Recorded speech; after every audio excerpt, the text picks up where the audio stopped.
इयत्ता 8वीचं 8वं प्रकरण जे चलन आहे व्हेरिएशन, त्या 7वं प्रकरण व्हेरिएशन चलन त्याच्यामधला 7.2 बघणार आहोत. आता एक उदाहरण बघा याच्या डोळ्यासमोर दिलेलं आहे की याच्यामध्ये तुम्हाला एका रांगेतील मुलांची संख्या दिलेली आहे आणि किती रांगा लागतील. जर एका रांगेत 40 मुलं उभा केली तर 6 रांगा होतात आहे, मुलं फिक्स आहेत. जर मी मुलं कमी केली प्रत्येक रांगेतली तर साहजिकच रांगांची संख्या वाढणार, म्हणजे 24 होणार. जर प्रत्येक रांगेत 24 मुलं उभा केले परत वाढवली तर रांगांची संख्या बघा कमी झाली, 10 होतील. तुम्ही जर बघितलं तर इथे बघा निम्मे केले म्हणजे प्रत्येक रांगेत 12 मुलं केली तर रांगा दुप्पट होतील म्हणजे 20 होतील. मग या सगळ्या उदाहरणामध्ये तुम्हाला असं दिसतं आहे की या सगळ्यांमध्ये बघा गुणाकार ह्यांचा जर बघितला तर सगळ्यांचा 240 येतो आहे, ह्यांचा पण यांचा पण. मग हे अशा प्रकारची जी उदाहरणं असतात की ज्यांच्यामध्ये गुणाकार सारखा आहे ही व्यस्त चलनाची असतात, इनव्हर्स व्हेरिएशन. मग इनव्हर्स व्हेरिएशन म्हणजे काय की एक संख्या वाढवली की संबंधित दुसरी संख्या कमी होते प्रमाणात आणि एक कमी केली की ही वाढते. मग हे जे उदाहरण आहे त्याला आपण इनव्हर्स व्हेरिएशन असं म्हणतो. बघा सेमीच्या विद्यार्थ्यांनी पण तेच उदाहरणं दिलेले आहेत. Number of student in a row, number of rows. जर 40 स्टुडंट्स उभे केले तर नंबर ऑफ रोज किती होणार 6. 10 स्टुडंट उभे केले तर 24. ह्या दोघांचा जो प्रोडक्ट आहे तो 240 आहे. मग या अशा प्रकारचे जे एक्झाम्पल्स असतात हे असतात इनव्हर्स व्हेरिएशन. ओके. तर आता हे इनव्हर्स व्हेरिएशन लिहायचं कसं, याचं इक्वेशन कसं तयार करायचं. तर आपल्याला माहिती आहे जर दोघांमध्ये बघा व्यस्त चलन लिहायचं कसं. एक्स आणि वाय या व्यस्त प्रमाणात आहेत, हेच विधान एक्स आणि वाय व्यस्त चलनात आहे असे लिहितात. व्यस्त प्रमाण आणि व्यस्त चलन एकच, व्यस्त प्रमाणात आणि व्यस्त चलनात दोघांचा अर्थ एकच. तर ह्या दोघांमध्ये यांचा गुणाकार स्थिर असतो म्हणून लिहिताना एक्स आणि वाय हे एकमेकांशी व्यस्त चलनात आहेत तर एक्स अल्फा 1/y. समचलनात असतील तर तुम्हाला माहिती आहे एक्स अल्फा वाय लिहितात नुसतं. आणि एक्स अल्फा वाय जर तुम्ही घेतलं तर इकडे के घेतल्यानंतर म्हणजे एक्स गुणिले वाय, इकडे डिवाइड आहे, इकडे आल्याच्या नंतर एक्स गुणिले वाय याची हा कॉन्स्टंट असतो म्हणजे के. आपण याच्यानंतर आपण गणित बघणारच आहोत. कोणत्याही दोन संख्येमध्ये जर व्यस्त चलन असेल एक्स आणि वायमध्ये तर ते असं लिहितात x alpha 1/y, x alpha 1/y. आणि मग हे अल्फा काढल्याच्या नंतर एक्स बरोबर के लिहायचं आपण, के गुणिले 1/y. के हा कॉन्स्टंट असतो चलनाचा स्थिरांक, कॉन्स्टंट ऑफ व्हेरिएशन. वाय इथे भागिले इकडे आल्यावर गुणिले म्हणजे x into y is equal to k. हे येतं इक्वेशन त्याचं. हेच आता सेमीमध्ये आपण बघा दिलेलं आहे inverse variation. The statement x is inversely proportional to y can be express their product x into y is constant. मग हे आपण लिहितो कसं, x inversely where is y is return by x alpha 1/y. Okay. आणि मग हा alpha जर काढला तर इथे आपण के घेतो, मग इथे डिवाइड इकडे आल्यावर मल्टिप्लाय, डिवाइड इकडे आल्यावर multiply, x into y is equal to k येतं. This is the equation of variation. आणि के जो आहे k is the constant of variation. म्हणजे के हा चलनाचा स्थिरांक असतो आणि एक्स गुणिले वाय बरोबर के हे चलनाचं समीकरण.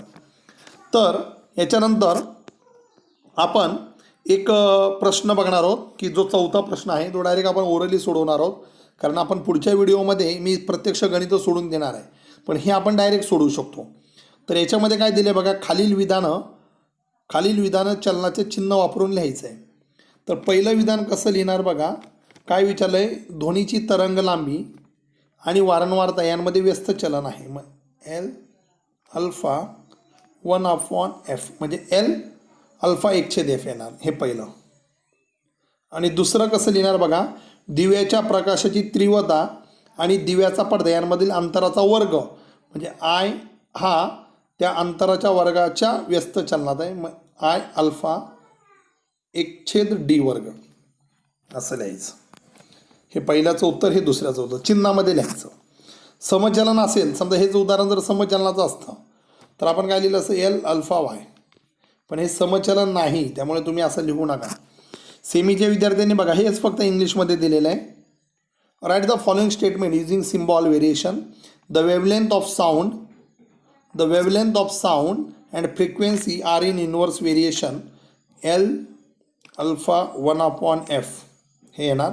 आणि दुसरं दुसरं बघा काय विचारलंय, the intensity of light varies inversely with the square of distance of screen. मग I alpha 1/d². Okay, first one कसं लिहिणार सिम्बॉलमध्ये, L alpha 1/f. Second one I alpha 1/d². तर या पद्धतीने तुम्हाला, आणि आपण आता पुढचे जे आहेत तो आपण प्रत्यक्ष सोडवणार आहोत की ज्याच्या सहाय्याने मग तुम्हाला सगळी गणितं सगळी क्लिअर होतील. एकूण एक गणित आपण एक्झरसाइज प्रॅक्टिस सेटमधलं सोडवणार आहोत. आज आपण सराव संच प्रॅक्टिस सेट 7.2 बघत आहोत. आता याच्यामध्ये जी गणित आहे 7.2 मध्ये ती व्यस्त चलनाशी रिलेटेड आहेत. व्यस्त चलन म्हणजे ही गोष्ट वाढवली तर ही कमी होणार, ही जर कमी केली तर ही वाढणार. हे आपण अगोदरच्या व्हिडिओमध्ये बघितलेलं आहे सुरुवातीला.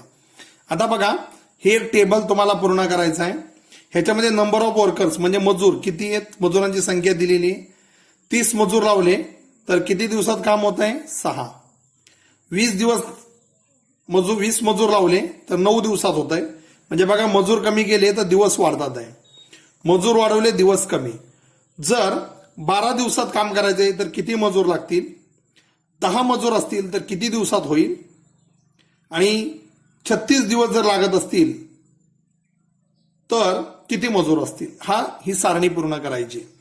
मग आता हे तुम्हाला कळून चुकलंय, गणित बघितलं की हे व्यस्त चलनाचं आहे, इनव्हर्स व्हेरिएशनचं आहे. मग आपण टेबल पूर्ण करायचं आहे. हा एक्स मानलं, हे वाय मानलं. मग एक्स हे वायशी इनव्हर्स व्हेरिएशन म्हणजे व्यस्त चलनात आहे. हे आपण कसं लिहितो, एक्स अल्फा 1/y. मग हे अल्फा काढताना इथे के घेतो आपण, एक्स बरोबर के गुणिले 1/y. बघा, जर समचलन असेल तर एक्स अल्फा वाय नुसतं लिहायचं म्हणजे direct variation x alpha Y. पण इनव्हर्स असेल तर 1 घ्यायचं बस. मग आता इथे वाय इथे भागिले इकडे आल्यावर गुणिले होणार, एक्स गुणिले वाय बरोबर के. हे इक्वेशन आलं आपलं. के हा काय आहे, के हा स्थिरांक आहे, के इज कॉन्स्टंट. हा कॉन्स्टंट ऑफ व्हेरिएशन असतो. आता बघा, इकडे एक्स आणि वायच्या किमती माहिती त्या इथे ठेवायच्या आणि के ची किंमत काढायची. किती आहे बघा, एक्स ची किंमत किती आहे 30 आणि वायची 6. इथे ठेवली 30 गुणिले 6 बरोबर के, म्हणजे के ची किंमत आली 180. के ची किंमत 180 आलेली आहे. मग के ची किंमत 180 आलेली आहे तर ती किंमत इथे ठेवून द्यायची इक्वेशन मध्ये, आणि मग ज्या दिल्या त्या काढायच्या आपण. मग बघा इथे काय येणार, के ची किंमत 180 आली, इथे ठेवायची. एक्स गुणिले वाय बरोबर 180. आता याच्यामध्ये आपल्याला जी किंमत दिली, आता कोणाची किंमत दिली, वायची किंमत किती दिलेली आहे 12. म्हणजे 12 दिवस असतील तर किती वर्कर्स लागतील, एक्स आपल्याला काढायचं आहे. मग ठेवा इथे वायची किंमत 12. काय येणार बघा, एक्स गुणिले 12 बरोबर 180. एक्स बरोबर 180 भागिले 12. म्हणजे जर 12 दिवसात काम करायचं असेल तर किती मजूर लागतील बघा, इथे भाग लावला 12ने. 12 एके 12 उरले 6, 12 पंचे 60, 15. म्हणजे जर एकची किंमत वाय 12 असेल वायची किंमत, तर एकची किंमत किती असणार आहे 15. ही आपली फिलिंग द ब्लँक्स आहे. त्याच्यानंतर ही पहिली रिकामी जागा झाली आपली. आता दुसरी रिकामी जागा आपल्याला बघायची आहे. दुसरी रिकामी जागेमध्ये काय येणार बघा, हेच गणित आहे आपलं. एक्स गुणिले वाय बरोबर 180 आपलं इक्वेशन आहे. मग इथे आपल्याला कोणाची किंमत दिलेली आहे, एक्सची किंमत दिलेली आहे 10 आणि वायची किंमत काढायची. मग इथे ठेवायची किंमत 10 गुणिले वाय बरोबर 180. म्हणजे वायची जी किंमत आहे ती बघा काय येणार, वाय बरोबर 180 भागिले 10. म्हणजे 10ने 180 ला भाग लावला म्हणजे 0 0 कट. वायची किंमत आलेली आहे 18. म्हणजे जर 10 मजूर लावले तर ते काम 18 दिवसात संपेल. सेमीच्या विद्यार्थ्यांनी पण असंच लिहायचंय, काही फरक नाही, एकदम सोपं आहे. तिसरं गणित त्यातलंच बघा, फिलिंग द ब्लँक्स. वायची किंमत दिलेली आहे 36. मग हे इक्वेशन आपलं लिहून घ्यायचं.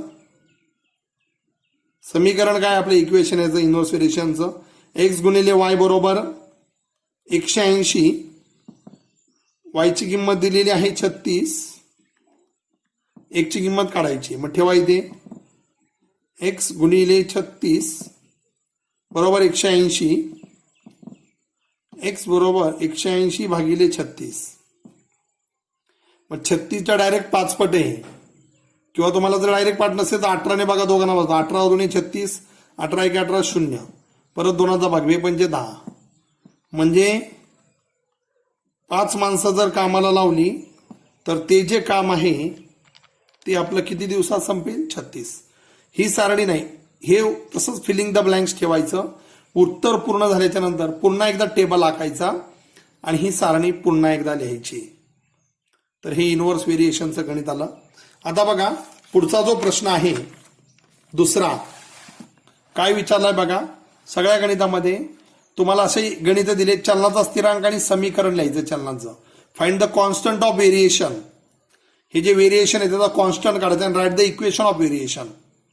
आता बघा काय येणार, कॉन्स्टंट ऑफ व्हेरिएशन म्हणजे के काढायचं आणि इक्वेशन, के ची किंमत ठेवून इक्वेशन तयार करायचं. पहिलं गणित बघा, पी क्यूच्या इनव्हर्स व्हेरिएशन मध्ये पी अल्फा 1/q दिलेलं आहे. मग काय येणार, p is equal to k into 1/q. म्हणजे अल्फाच्या ठिकाणी के घ्यायचा आपण. मग के घेतल्याच्या नंतर काय येणार इथे, क्यू भागिले इथं आल्यावर गुणिले होणार. काय येणार बघा, हा के काय आहे, स्थिरांक आहे. पी गुणिले क्यू बरोबर के. आता पी आणि क्यू ची किंमत ठेवायची, ते माहिती आहे. पी ची 15 आहे, क्यू ची 4 आहे. ठेवायचे 15 गुणिले 4 बरोबर के. म्हणजे के ची किंमत किती आली, 60. हा काय आहे, हा चलनाचा स्थिरांक आहे. Is the constant of variation. हा कॉन्स्टंट ऑफ व्हेरिएशन आहे 60. आणि समीकरण काय येणार, के ची किंमत तिथे ठेवायची परत. पी गुणिले क्यू बरोबर 60. हे काय आहे, हे चलनाचे काय आहे समीकरण.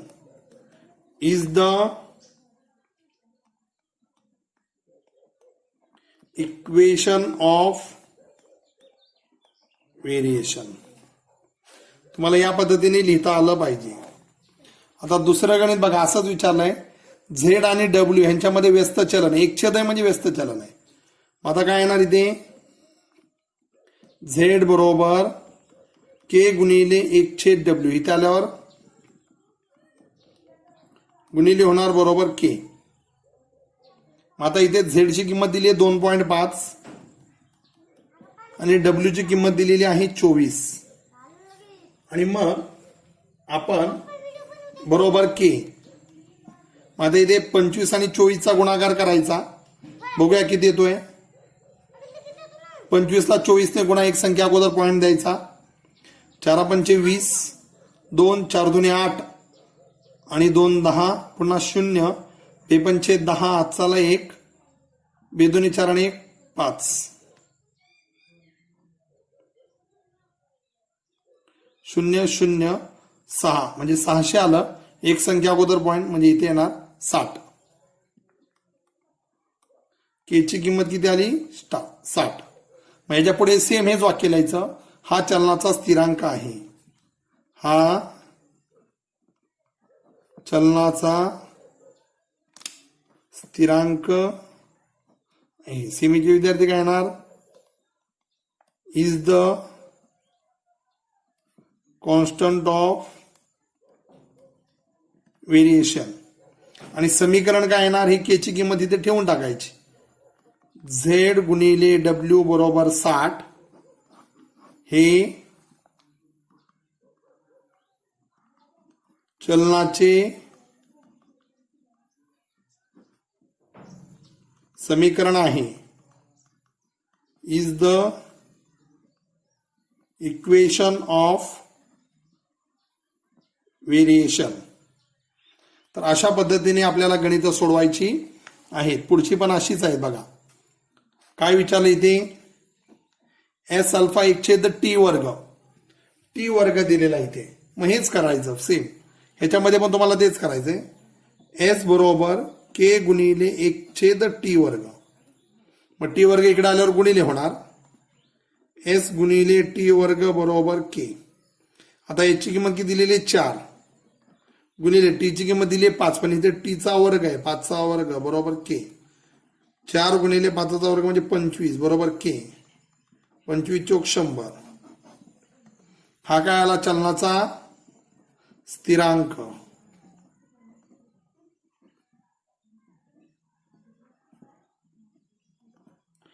हा काय आहे is the constant of variation. आणि समीकरण काय येणार, ही के ची किंमत इथे ठेवायची. एस गुणिले टीचा वर्ग बरोबर 100 हे चलनाचे समीकरण इज द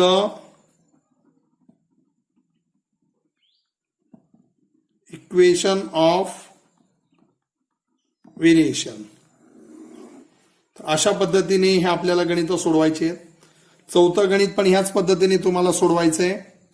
बघूया आपण. एक्स अल्फा 1/वर्गमुळात वाय म्हणजे एक्स आणि वर्गमुळात वाय हे एकमेकांशी व्यस्त चलनात आहे. मग काय येणार बघा, एक्स बरोबर के गुणिले अल्फा काढायचं तिथे के घ्यायचा 1/वर्गमुळात वाय. एक्स गुणिले वर्गमुळात वाय भागिले इकडे आल्यावर गुणिले होणार बरोबर के. एक्सची किंमत दिलेली आहे 15 आणि वायची किंमत दिलेली आहे 9 म्हणजे वर्गमुळात 9 लिहायचं म्हणजे. आता इथे बघा 15 गुणिले 9चं वर्गमूळ निघतंय 3 बरोबर के. 15 त्रिक 45. हा चलनाचा स्थिरांक आहे. Okay, is the constant of variation. आणि समीकरण बघा काय येणार. समीकरण येणार एक्स गुणिले वर्गमुळात वाय बरोबर 45 हे चलनाचे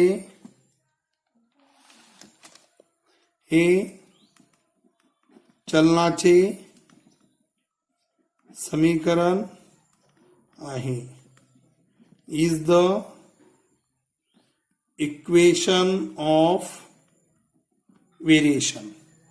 तर अशा पद्धतीने बघू शकता तुम्ही की आपल्याला कोणतीही गणित आली तरी तुम्हाला सोडवता आली पाहिजे. बघा पुढे एक वर्ड प्रॉब्लेम दिलेला आहे. तो पहिल्यांदा समजून घ्या. वर्ड प्रॉब्लेम नेमका काय आहे आणि मग आपण ही गणित सोडूया. की एक ठराविक शेतकऱ्याकडे सफरचंद आहेत, ऍपल्स फिक्स आहेत. ओके, संख्या तीच राहणार आहे त्यांची. तर एका बॉक्समध्ये जर 24 ऍपल जर भरले तर 27 बॉक्स लागतात आहे. आता साहजिकच जर कमी सफरचंद भरले, समजा मी 24 भरले तर 27 पेट्या लागतात. जर मी 12च भरले 12 तर पेट्या डबल लागतील. म्हणजे ही संख्या कमी केली तर ही संख्या वाढणार. बघा म्हणजे सफरचंदाची संख्या जी आहे बॉक्समध्ये भरायची ती आणि पेट्यांची संख्या म्हणजे number of apples and number of boxes are inverse variation each other. एकमेकांच्या व्यस्त चलनात आहे. जर 24 सफरचंद भरले तर 27 पेट्या लागतात आहे. जर प्रत्येक बॉक्समध्ये मी साहजिकच 36 सफरचंद भरले, जास्त भरले एका बॉक्समध्ये, तर पेट्या कमी लागतील. मग किती लागतील ते आपल्याला काढायचं आहे. मग आपण ह्या व्यस्त चलनाचा उपयोग करून, इक्वेशनचा उपयोग करून हे गणित आपल्याला सोडवायचं आहे. वर्ड प्रॉब्लेम आहे. मग याच्यामध्ये बघा सफरचंदाची जी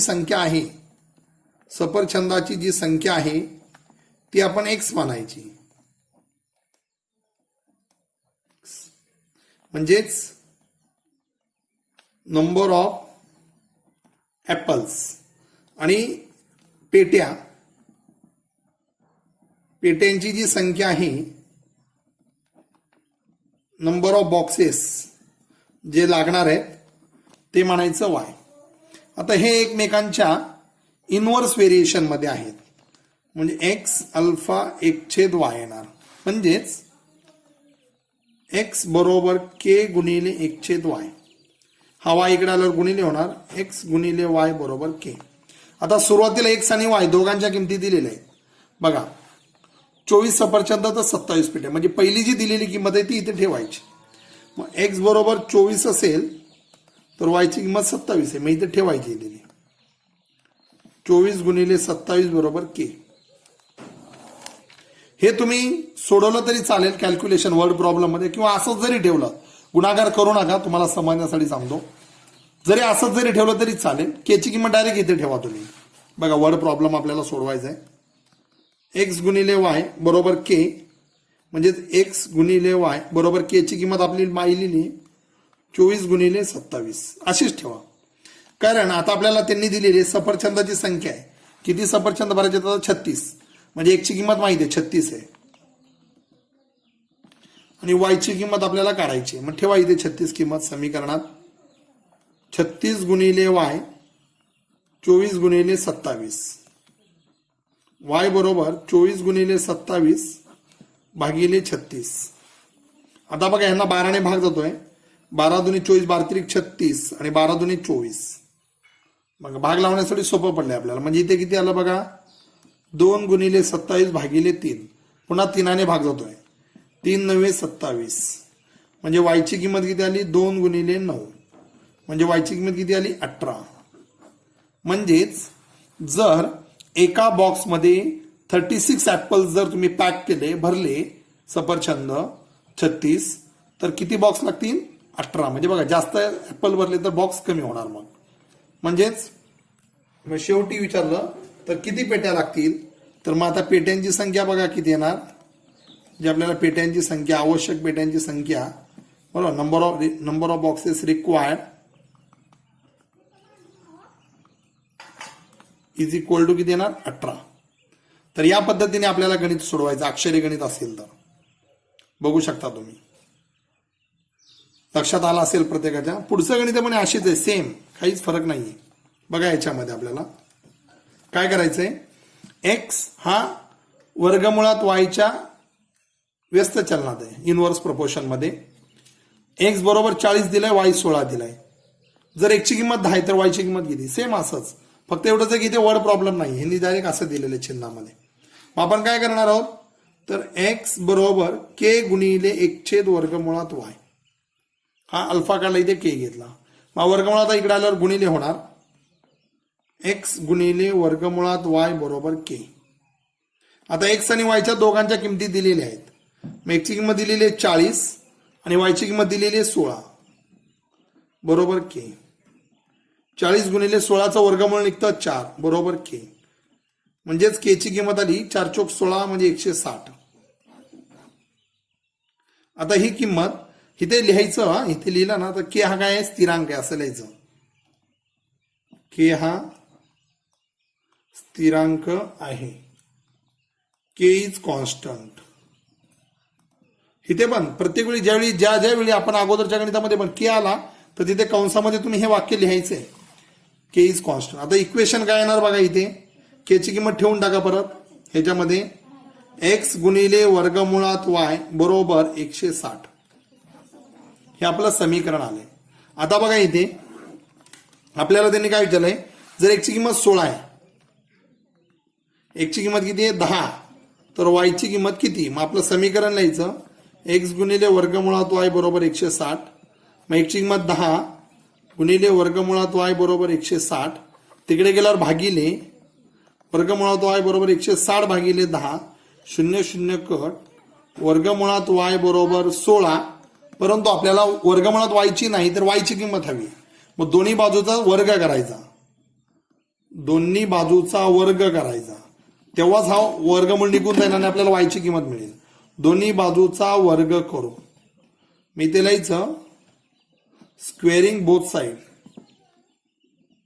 म्हणजेच वायची किंमत येणार, ह्याचा 16चा वर्ग केला तर येणार 256, 256. बघा ही किंमत आली आपली. त्यानंतर आपलं 6वं गणित सुद्धा असंच आहे. फक्त एवढंच आहे की त्यांनी वाक्यात चिन्हात न देता एक्स आणि वाय या राशीमध्ये व्यस्त चलन आहे असं दिलंय. X varies inversely. Okay, inversely to y. X हा वायच्या व्यस्त चलनात आहे. मग चिन्हामध्ये लिहायचं एक्स अल्फा 1/y. आता बघा सेम असंच दिलंय. एक्सची किंमत 15 आहे तर वायची किंमत 10 आहे. जर एक्सची किंमत 20 असेल तर वायची किंमत किती. मग पहिल्यांदा आपण इक्वेशन तयार करू. एक्स बरोबर के गुणिले 1/y. के हा स्थिरांक आहे. K is constant. म्हणजेच एक्स गुणिले वाय बरोबर के. आता एक्स आणि वायची किंमत दिलेली. एक्सची किंमत 15 आणि वायची किंमत 10 आहे बरोबर के. म्हणजे के बरोबर 150. म्हणजे जे आपलं समीकरण आहे, समीकरण काय आलं बघा. के ची किंमत इथे ठेवल्यावर एक्स गुणिले वाय बरोबर 150. आता एक्सची किंमत दिली 20 आणि वायची किंमत विचारली. मग ठेवा इथे किंमत. 20 गुणिले वाय बरोबर 150. 20 तिकडे गेल्यावर भागिले होणार. डिवाइड 20. 0 0 कट. 15/2 15/2. म्हणजे वाय बरोबर जर 15ला 2ने भाग लावला 2×7=14. उरला 1 बाहेर घेतला 0.2 7.5 अर्धे होणार त्याच्या. हे अशा पद्धतीने आपल्याला गणित सोडवायचे आहेत. शेवटचं गणित होतं त्याच्यामधलं. तर कोणतीही गणित असतील तर खूप सोपी आहेत. सेमी आणि मराठी दोन्ही विद्यार्थ्यांनी व्यवस्थित लक्ष द्यायचं आहे. ह्याच्यामध्ये अक्षरामध्ये लिहिण्यासारखं काही नाही, फक्त मध्ये मध्ये छोटे छोटे शब्द आहेत. ओके, तुम्हाला समजलं असेल. खूप सोपं आहे.